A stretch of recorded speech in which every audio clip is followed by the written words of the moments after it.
എന്നും ഗംഗ ആരതി നടക്കുന്ന ഒരു ക്ഷേത്രത്തെക്കുറിച്ച് നിങ്ങൾ ആരെങ്കിലും കേട്ടിട്ടുണ്ടോ? അതും നമ്മുടെ കേരളത്തിൽ. അതെ, ഇന്ന് നമ്മൾ എത്തിയിരിക്കുന്നത് അങ്ങനെ ഒരു ക്ഷേത്രത്തിലാണ്. എന്നും ഗംഗ ആരതി നടക്കുന്ന ക്ഷേത്രം. ഭഗവാൻ ശ്രീ പരമേശ്വരൻ്റെ ശ്രീകോവിലിന് ചുറ്റും പൂർണ്ണ പ്രദക്ഷിണം വയ്ക്കാൻ കഴിയുന്ന ക്ഷേത്രം. എല്ലാ ദിവസവും ആണ്ടുബലിയും സഞ്ചയനവും ഉൾപ്പെടെയുള്ള പിതൃകർമ്മങ്ങൾ ചെയ്യാൻ സൗകര്യമുള്ള ഒരു ക്ഷേത്രം. സാന്ദീപനി സാധനാലയം എന്ന യജുർവേദ പാഠശാല സ്ഥിതി ചെയ്യുന്ന ക്ഷേത്രം.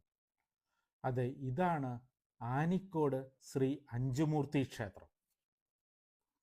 പാലക്കാട് നിന്നും 10 കിലോമീറ്റർ മാത്രം ദൂരെയായി ആനിക്കോട് എന്ന ഗ്രാമത്തിൽ സ്ഥിതി ചെയ്യുന്ന ഈ ക്ഷേത്രത്തിൽ ഒരേ മതിൽക്കെട്ടിനുള്ളിൽ 5 ശ്രീകോവിലുകളിലായി 5 മൂർത്തികളെ പ്രതിഷ്ഠിച്ചിരിക്കുന്നു.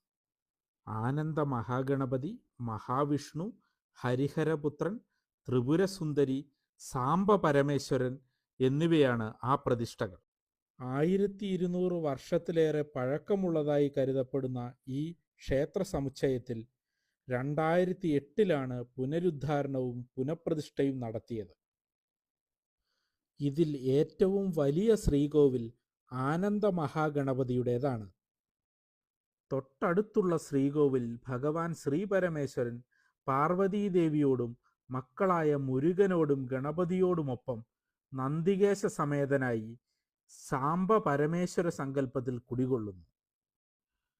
ഭഗവാന്റെ സകുടുംബ സാന്നിധ്യത്തിനൊപ്പം ഇവിടെ പ്രത്യക്ഷ ഗംഗാപൂജയും നടക്കുന്നതിനാൽ തീർത്ഥജലമൊഴുകുന്ന ഓവുചാലിനെ ഗംഗാമാതാവായി കണക്കാക്കി പൂർണ്ണ പ്രദക്ഷിണം ഒഴിവാക്കുന്ന മറ്റ് ശിവക്ഷേത്രങ്ങളിലെ പതിവ് ഇവിടെ കാണുന്നില്ല.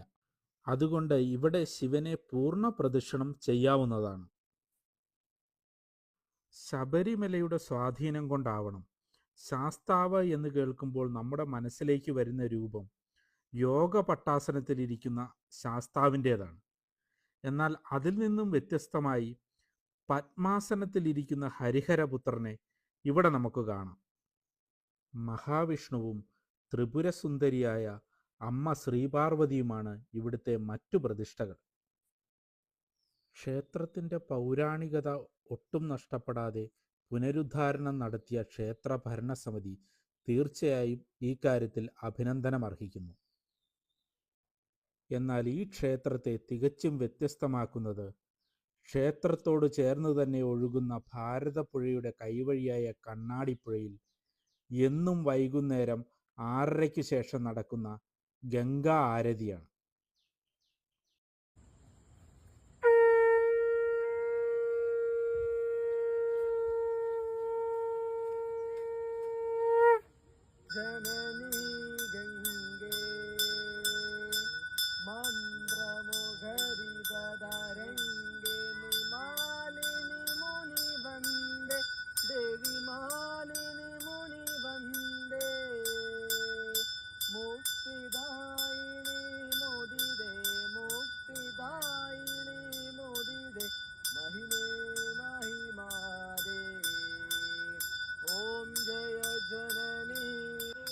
ഭക്തർക്കും ഇതിൽ പങ്കെടുക്കാനും ആരതി അർപ്പിക്കുവാനും സാധിക്കും എന്നതാണ് ഇവിടുത്തെ ഏറ്റവും വലിയൊരു പ്രത്യേകത.